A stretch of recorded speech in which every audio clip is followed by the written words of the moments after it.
चलो विद्यार्थी मित्रों, આપણે ગયા લેક્ચરમાં માત્ર ઇન્ડક્ટર ધરાવતા પરિપથ માટે વિદ્યુત સ્થિતિમાન, વિદ્યુત પ્રવાહ અને એ બધી ચર્ચાઓ કરી હતી. એનો આલેખ જોયો હતો, ફેઝરનો આલેખ જોયો હતો. ત્યારબાદ આજે વાત કરવાની છે કે માત્ર ઇન્ડક્ટર ધરાવતા પરિપથનો પાવર. તો આપણે જે ગયા લેક્ચરમાં જે વાત કરી હતી કે શૂન્ય અવરોધ ધરાવતો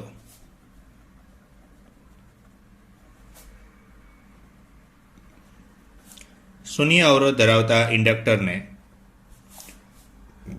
ઇન્ડક્ટરના બે છેડા વચ્ચે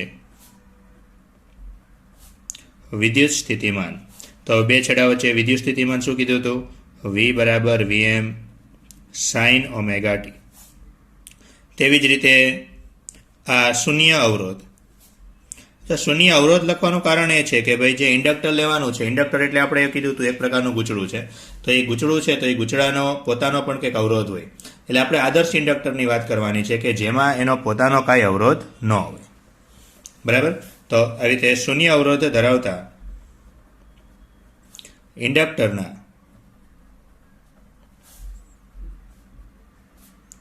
બે છેડા વચ્ચે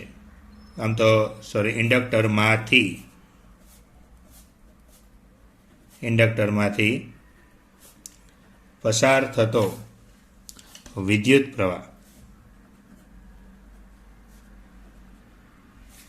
તો ઇન્ડક્ટરમાંથી પસાર થતો વિદ્યુત પ્રવાહ એ આપણે ગઈકાલે જોયું હતું કે I બરાબર Im sin omega t minus π/2. બરાબર? કંઈક એવું જોયું હતું, sin ઓમેગા ટી માઇનસ π/2. તો sin ઓમેગા ટી માઇનસ π/2 છે. તો sin આને જરાક ઉલટાઈ નાખીએ તો શું થઈ જશે? sin π/2 minus omega t. તો sin 90 minus theta, 90 minus theta એટલે બીજું 90 માઇનસ થીટા. તો sin 90 માઇનસ થીટા એટલે શું થઈ જશે? તો કે અને આને ફેરવશું એટલે આગળ માઇનસ થઈ જશે. તો 90 માઇનસ થીટા, 90 માઇનસ થીટા એટલે પહેલું ચરણ. પહેલા ચરણમાં તો સાઇન ધન જ હોય એટલે minus Im cos omega T. બરાબર? તો આના ઉપરથી તેનો પાવર, તો પાવર શું આવશે? P બરાબર, સૂત્ર તો સાદું જ, VI. V બરાબર શું હતું? Vm sin omega T. I બરાબર શું હતું? Minus Im cos omega T. બરાબર? એ કામ કરીએ, ઋણ નિશાની અવગણો, કારણ કે ઋણ નિશાની તો માત્ર શું દર્શાવશે? તેનું મૂલ્ય, તેની દિશા માટે.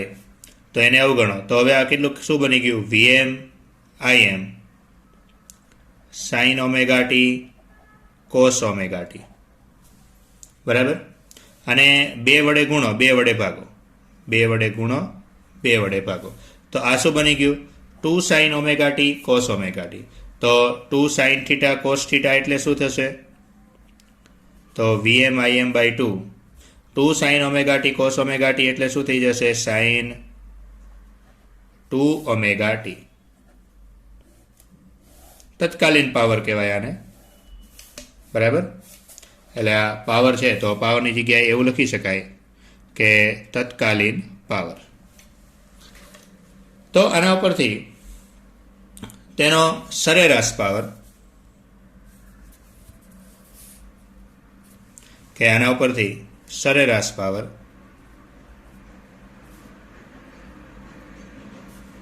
તો સરેરાશ પાવર કેટલો થશે? તો સરેરાશ પાવર મેળવવો હોય એટલે સિમ્પલ કે આનું સરેરાશ મૂલ્ય લઈએ. આ સરેરાશની નિશાની હોય આવી. બરાબર? હવે Vm Im એ બંનેની કિંમત તો અચળ છે. તો એનો અર્થ એમ થઈ ગયો કે Vm Im/2. આ તો એમને sin 2 omega t, sin 2 omega ટીની સરેરાશ લઈએ. હવે જો sin 2 ઓમેગા ટીની સરેરાશ લઈએ ને તો sin 2 ઓમેગા ટી આની જે સરેરાશનું મૂલ્ય હોય. બરાબર? તો આની અંદર જ્યારે આપણે સૂત્ર લગાડશું કે જે તમને મેં સરેરાશ માટે કીધું હતું કે જ્યાં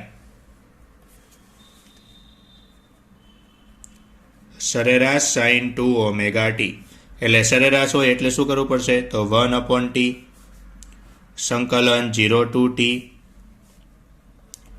sin 2ωt dt.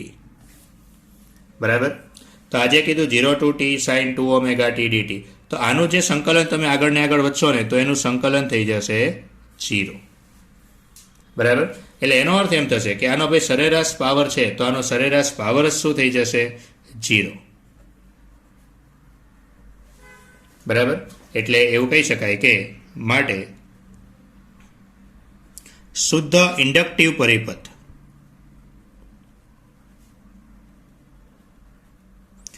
શુદ્ધ ઇન્ડક્ટિવ પરિપથમાં સરેરાશ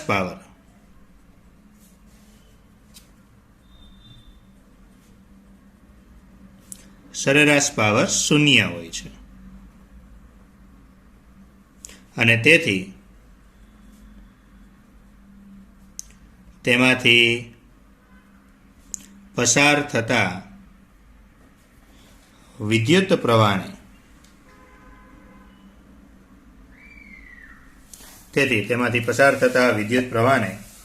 વોટલેસ પ્રવાહ કહેવાય છે.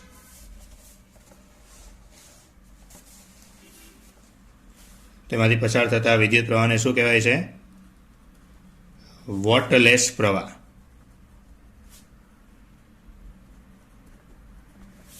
બરાબર. કારણ કે આ પ્રકારનો જે પ્રવાહ હોય છે, ઇન્ડક્ટર હોય છે, તો ઇન્ડક્ટરમાં શું થાય છે? એનો સરેરાશ પાવર શૂન્ય થઈ જાય છે. માટે એમાંથી જે પસાર થતો હોય વિદ્યુત પ્રવાહ, એ વિદ્યુત પ્રવાહને વોટલેસ પ્રવાહ કહેવાય. બરાબર. કોઈ પર વોટલેસ પ્રવાહ એવો શબ્દ આવે તો ધ્યાન રાખવાનું. હવે જેમાં કીધું છે કે એનો સરેરાશ પાવર શૂન્ય થાય છે, તો એ સરેરાશ પાવર શૂન્ય થવાની ઘટનાને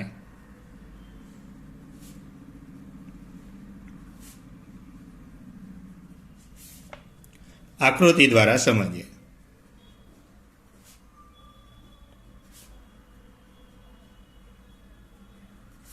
બરાબર. કે સરેરાશ પાવર શૂન્ય કઈ રીતે થાય છે? આપણે સૂત્રની મદદથી જોઈ લીધું કે સરેરાશ પાવર શૂન્ય થાય છે. હવે થોડુંક પ્રાયોગિક રીતે જોઈએ કે ભાઈ સરેરાશ પાવર શૂન્ય કઈ રીતે થાય છે. તો જે કીધું એમ કે આકૃતિથી જોઈએ કે ભાઈ સરેરાશ પાવર શૂન્ય કઈ રીતે થાય છે. બરાબર. હવે એને સમજવા માટે કે જે આપણે વાત કરી હતી કે આ ઇન્ડક્ટર હતો,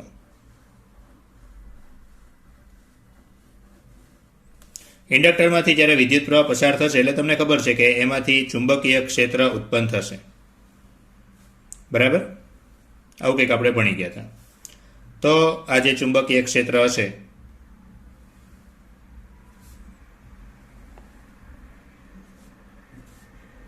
એક બાજુ નોર્થ સાઉથ, અહીંયા આમ તો નોર્થ કરવો પડશે ને, અહીંયા સાઉથ. બરાબર. ઉત્તર દક્ષિણ આ રીતે કંઈક. તો જે સરેરાશ પાવર શૂન્ય થવા માટે શરૂઆતમાં શું થશે? તો જે આપણે વિદ્યુત પ્રવાહ અને વિદ્યુત સ્થિતિમાન કીધું છે કે વિદ્યુત સ્થિતિમાન V બરાબર Vm sin ઓમેગા t છે અને વિદ્યુત પ્રવાહ I બરાબર Im cos ઓમેગા t છે. એક સાઇન છે અને એક કોસ છે. એનો અર્થ એમ થશે કે સમય સાથે એકનું મૂલ્ય વધતું જશે, એકનું મૂલ્ય ઘટતું જશે. બરાબર. પાવરનું આપણે સમીકરણ શું મેળવ્યું કે P બરાબર Vm Im/2 sin 2 omega t મેળવ્યું. બરાબર. તો sin 2 ઓમેગા t છે. હવે જો આમાં તમે અલગ અલગ કિંમત મૂકો કે ધારો કે ઓમેગા t બરાબર 0, તો ત્યારે પાવર શું થઈ જશે? 0. પછી ઓમેગા t બરાબર π/4 મૂકો તો 2 ઓમેગા t છે. બરાબર. તો 2 ઓમેગા t છે એટલે અહીંયા શું થઈ જશે? ઓમેગા t ની જગ્યાએ π/4 મૂકે એટલે π/2 થઈ જશે. sin π/2 એટલે 1 થઈ જશે, એટલે પાવર મહત્તમ થઈ જશે.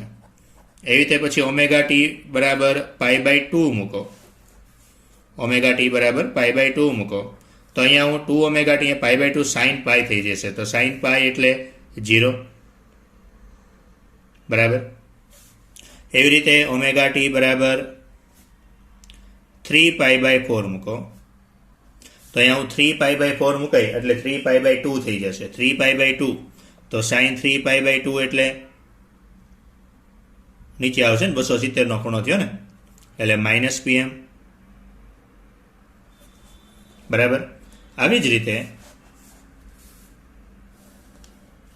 કે ઓમેગા ટી, કે આવી રીતે જ ઓમેગા ટી બરાબર આપણે 3π/4 આવ્યું તો પાઈ મૂકો તો સાઇન 2π થઈ જશે, એટલે પાછો પાવર 0 થઈ જશે. બરાબર. એવી રીતે ઓમેગા ટી બરાબર 5π/4 મૂકો તો 5π/4 મૂકશો એટલે 5π/2 થઈ જશે. બરાબર.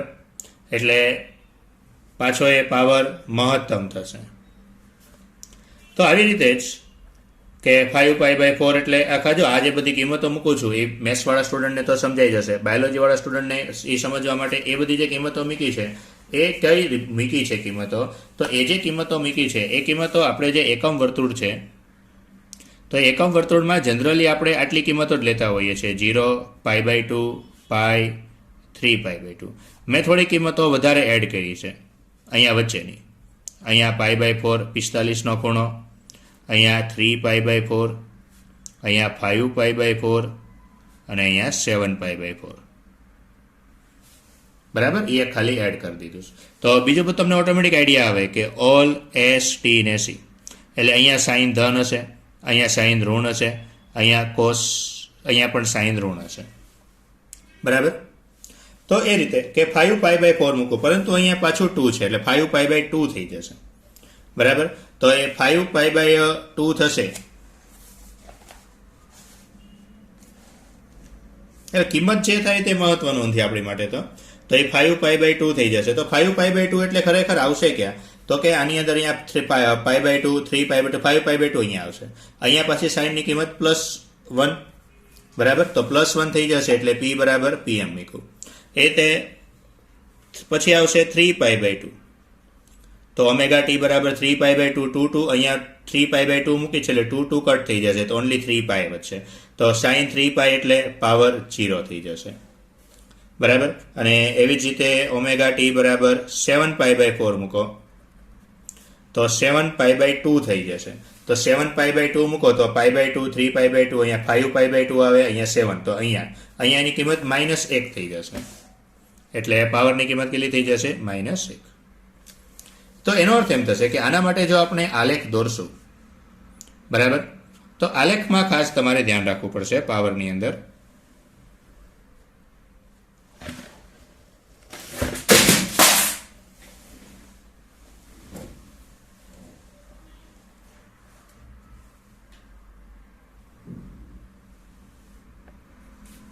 કે આની માટે જો આપણે આલેખ દોરીએ, બરાબર, તો આલેખની અંદર પાવર, બરાબર, પાવર અને એનો સમયનો આલેખ દોરીએ ઓમેગા ટી વિરુદ્ધનો. તો એક વસ્તુ જોજો, આપણે જે બધા લીધા છે એ બધા જ વસ્તુ લઈ લઈએ કે 0, π/4, π/2, 3π/4, π, 5π/4, 3π/2 અને હજુ આગળ જવા દેવો પડશે.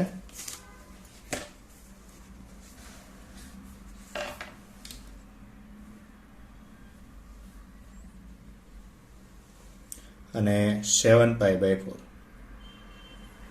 બરાબર, અને પછી આવી જશે 2π. તો પાવરમાં આપણી પાસે બે કિંમતો છે, મહત્તમ પાવર અને ન્યૂનતમ પાવર. બરાબર. ચલો, તો 0 એ તો 0, પછી એક જોતા જજો, કિંમત મૂકતા જજો. π/4 એ પાવર મહત્તમ, તો અહીંયા π/4 એ પાવર મહત્તમ, π/2 એ પાવર 0, π/2 એ પાવર 0, 3π/4 એ પાવર ન્યૂનતમ, તો અહીંયા 3π/4 એ પાવર ન્યૂનતમ, π એ પાવર 0, 5π/4 એ પાવર મહત્તમ, 5π/4 તો પાવર મહત્તમ,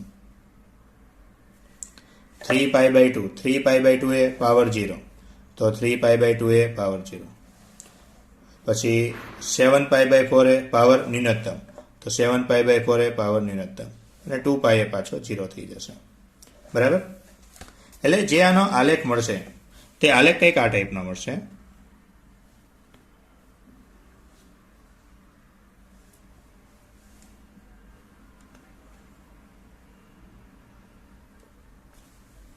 બરાબર. હવે જો અહીંયા સમજો, આને આપણે ભાગ પાડી દઈએ.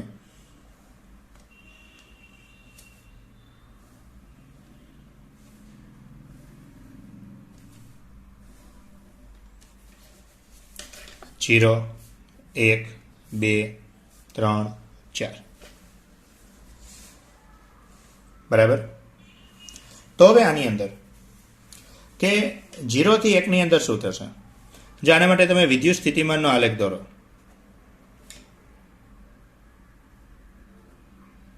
પ્લસ વીએમ ને માઇનસ વીએમમાં, તો વિદ્યુત સ્થિતિમાન એનો સાઇનનો આલેખ છે. બરાબર.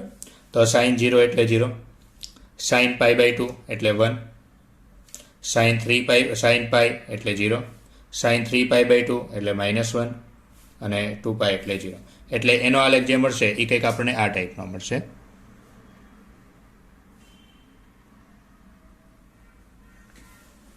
બરાબર. આ આલેખ શેનો છે? વિદ્યુત સ્થિતિમાનનો. પછી વિદ્યુત પ્રવાહ છે, તો વિદ્યુત પ્રવાહમાં શું છે? તો -cos ωt છે. એટલે cos 0 તો 0, સોરી cos 0 એટલે 1, પરંતુ આ -1. બરાબર. એટલે અહીંયા લઈ લઈએ -im, અહીંયા લઈ લઈએ +im. તો cos 0 એટલે 1, એટલે અહીંયાથી મારે આલેખ શરૂ થશે. પછી cos π/2 એટલે 0, પછી cos π તો -1 થશે, પરંતુ આમાં +1 થઈ જશે એટલે અહીંયા. પછી cos 3π/2 એટલે 0 અને 2π એટલે માઇનસ. બરાબર. એટલે આનો જે આલેખ થશે એને આપણે આ રીતે દર્શાવીએ.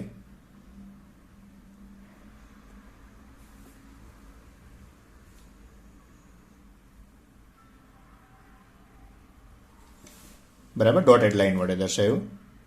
આ શેનો આલેખ છે? તો વિદ્યુત પ્રવાહનો આલેખ છે. તો આલેખની અંદર જો બધી વસ્તુ ખાલી સમજજો કે ભાઈ 0 થી 1 ની અંદર, આ 0 થી 1 ની અંદર શું થાય છે? તો 0 થી 1 ની અંદર તમે જુઓ તો કે વિદ્યુત સ્થિતિમાન 0 થી 1 એટલે કયું? પહેલું ચરણ થઈ ગયું. 0 થી π/2 પહેલું ચરણ. તો 0 થી 1 ની અંદર વિદ્યુત સ્થિતિમાન વધે છે, વિદ્યુત પ્રવાહ પણ વધે છે. એટલે બંને ધન છે. બંને ધન છે એટલે પાવર ધન મળે છે અને પાવર મહત્તમ થાય છે. બરાબર. ત્યારબાદ વિદ્યુત સ્થિતિમાન ઘટવાની શરૂઆત થાય છે એટલે પાવર ન્યૂનતમ થઈને શૂન્ય થાય છે. એટલે કે વિદ્યુત પ્રવાહમાં વધારો થાય છે ત્યારે પાવર મહત્તમ થાય છે. પછી વિદ્યુત પ્રવાહ અહીંયા શું થઈ ગયો? શૂન્ય થઈ ગયો. એટલે પાવર પણ શૂન્ય થઈ ગયો. બરાબર. કારણ કે પાવરનું સૂત્ર શું છે? તો પાવરનું સૂત્ર P = V × I છે. વિદ્યુત સ્થિતિમાન અને પ્રવાહના ગુણાકાર છે. એટલે બેમાંથી કોઈ પણ એક શૂન્ય થશે એટલે પાવર પણ શૂન્ય થઈ જશે. આવી જ રીતે બીજા ચરણમાં 1 થી 2 ની અંદર શું થાય છે? તો 1 થી 2 ની અંદર વિદ્યુત સ્થિતિમાન છે. 1 થી 2 એટલે કયું આવે? π/2 થી π, એટલે બીજું ચરણ આવે. બીજું ચરણ આવશે એટલે ચલો cos વિદ્યુત સ્થિતિમાન છે, તો વિદ્યુત સ્થિતિમાન ધન રહેશે બીજું ચરણ. બરાબર. પણ વિદ્યુત પ્રવાહ છે એ ઋણ થઈ જશે. એટલે શું થાય છે? તો કે વિદ્યુત સ્થિતિમાન ઘટે છે, વિદ્યુત પ્રવાહ વધે છે. બરાબર. એની કારણે એટલે એનો અર્થ એમ થઈ ગયો કે એક ઋણ છે, એક ધન છે. એટલે પાવર કેવો મળે છે? ઋણ. બરાબર. એટલે પાવર ઋણમાં ઘટીને શૂન્ય થાય છે. એવી જ રીતે જ્યારે આની અંદર વાત કરીએ તો ત્રીજા ચરણમાં, બરાબર, આ પહેલું ચરણ, બીજું ચરણ, આ ત્રીજું ચરણ. ત્રીજા ચરણમાં તો બંને ઋણ છે, તો બંને ઋણ છે એટલે બેનો ગુણાકાર ધન થઈ ગયો એટલે પાવર ધન મળે છે. ચોથા ચરણમાં કોસ આવે એટલે કોસ ધન છે. બરાબર. પરંતુ સાઇન ઋણ છે. પરંતુ આપણી પાસે સૂત્ર તો શું છે? -cos ωt છે. -cos ωt છે એટલે એની કારણે એ પ્રવાહ ઋણ મળશે અને વિદ્યુત સ્થિતિમાન ધન મળશે. એટલે અહીંયા પાવર ઋણ મળે છે. એટલે આની અંદર તમે જો તો સરેરાશ પાવર હંમેશા શૂન્ય જ થશે કે અહીંયાથી અહીંયા આવ્યો, ત્યાંથી પાછો અહીંયા આવ્યો, ત્યાંથી અહીંયા આવ્યો, ત્યાંથી અહીંયા આવ્યો. બરાબર. એટલે હંમેશા શું થાય છે? તો કે સરેરાશ પાવર જે મળે છે એ સરેરાશ પાવર હંમેશા શૂન્ય જ મળે છે. એટલે તો આમાં જે આપણે લખવાનું છે એ કંઈક એ ટાઈપનું લખી શકાય કે 0 થી 1 માં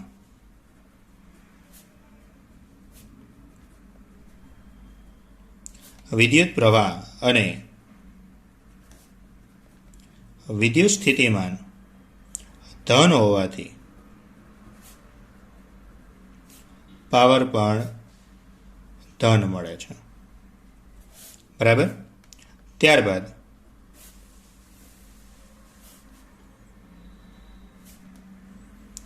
ત્યારબાદ પાવર ઘટીને 0 થાય છે. પછી 1 થી 2 માં, તો 1 થી 2 એટલે બીજું ચરણ. બીજા ચરણમાં વિદ્યુત પ્રવાહ ધન અને વિદ્યુત પ્રવાહ ઋણ નહીં, કોષ આવે ને, એટલે વિદ્યુત પ્રવાહ ઋણ અને વિદ્યુત સ્થિતિમાન ધન મળે છે. તેથી પાવર ઋણ મળે છે. બરાબર. એટલે આખી આ ઘટનામાં થયું શું? તો કે ઇન્ડક્ટર છે, તો ઇન્ડક્ટરમાં વિદ્યુત પ્રવાહમાં વધારો થાય છે એટલે ઉર્જા મેળવે છે, અને જ્યારે વિદ્યુત પ્રવાહમાં ઘટાડો થાય છે તે ત્યારે બધી ઉર્જા ગુમાવે છે. તો માટે એવું કહી શકાય કે માટે ઇન્ડક્ટરમાં જ્યારે વિદ્યુત પ્રવાહનો વધારો થાય છે ત્યારે તે ઉર્જા મેળવે છે, અને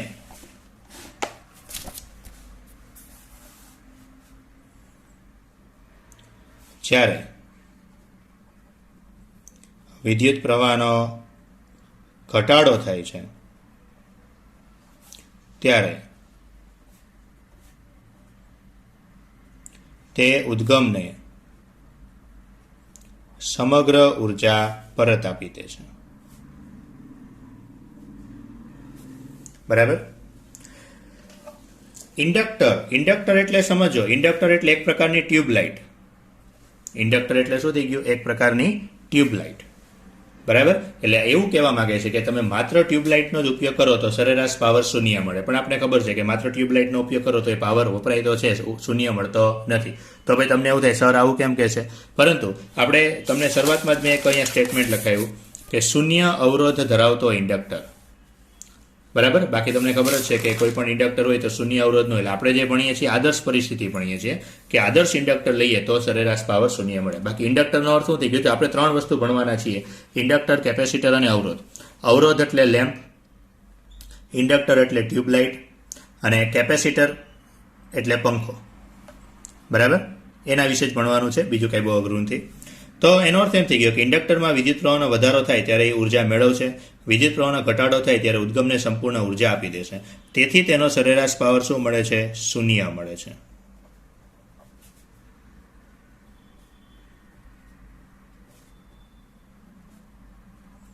બરાબર. એવી રીતે જ આ 1 થી 2 ની વાત કરી, એવી રીતે 2 થી 3 માં, તો 2 થી 3 એટલે કયું? ત્રીજું ચરણ. તો ત્રીજા ચરણમાં તો શું થશે? બંને ઋણ. બરાબર. તો 2 થી 3 માં વિદ્યુત પ્રવાહ અને વિદ્યુત સ્થિતિમાન બંને ઋણ હોવાથી પાવર ધન મળે છે. અને એવી જ રીતે 3 થી 4 માં,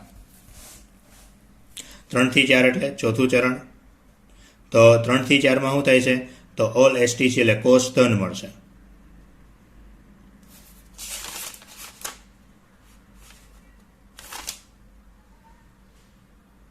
હા, બરાબર ને. 3 થી 4. તો 3 થી 4 માં વિદ્યુત પ્રવાહ ખરેખર ઋણ મળે, પણ એની આગળ માઇનસ છે, એટલે વિદ્યુત પ્રવાહ ધન મળે, પણ એની આગળ માઇનસ છે. બરાબર. એટલે વિદ્યુત પ્રવાહ ઋણ મળશે, અને વિદ્યુત સ્થિતિમાન તો ચોથું ચરણ છે એટલે વિદ્યુત સ્થિતિમાન પણ ઋણ મળશે. નહીં, 1 મિનિટ. 3 થી 4 છે ને ચોથું ચરણ, એટલે કોષ ધન મળે પણ એની આગળ ઋણ છે. બરાબર. અને વિદ્યુત સ્થિતિમાન છે તો વિદ્યુત સ્થિતિમાન ઓલ એસટીસી ચોથા ચરણમાં શું થાય છે એક્ઝેક્ટ? હા, વિદ્યુત સ્થિતિમાન વધે છે નહીં.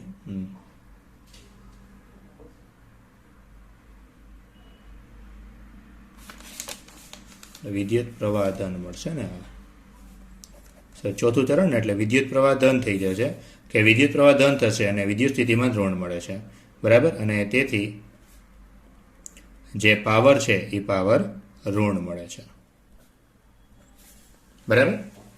તો કંઈક આ પ્રકારની કન્ડિશન જનરલી આ છેલ્લો સવાલ છે. છેલ્લો સવાલ એટલો બધો કંઈ પરીક્ષામાં પૂછાતો નથી, પણ આમ છતાં પણ ક્યારેક વળી પૂછાઈ જાય તો ધ્યાન રાખવું, બરાબર. કે આ સવાલનો ખાસ એટલીક બાબતે ધ્યાન રાખવું તમારે કે દરેક કેસની અંદર ખાલી તમારે જોવાનું છે. મેઇન તો જેનો મુદ્દો અગત્યનો છે એ આ એક જ છે કે ઇન્ડક્ટરમાં વિદ્યુત પ્રવાહનો વધારો થશે ત્યારે ઇન્ડક્ટર બધી ઉર્જા મેળવશે, જ્યારે ઘટાડો થશે ત્યારે એ સમગ્ર ઉર્જા એને પાછી આપી દેશે. એની કારણે ઇન્ડક્ટરની અંદર સરેરાશ પાવર શૂન્ય હોય છે. આવું સેમ ટુ સેમ કેપેસિટરમાં પણ થશે. જ્યારે વિદ્યુત પ્રવાહમાં વધારો થશે ત્યારે કેપેસિટર ચાર્જ થશે, ઘટાડો થશે ત્યારે ડિસ્ચાર્જ થઈ જશે, બરાબર. તો કંઈક આજે અહીંયા સુધી. નેક્સ્ટ લેક્ચરમાં આપણે જેમાં માત્ર અવરોધ જોયો, માત્ર ઇન્ડક્ટર જોયો, એવી રીતે માત્ર કેપેસિટરની વાત કરશું.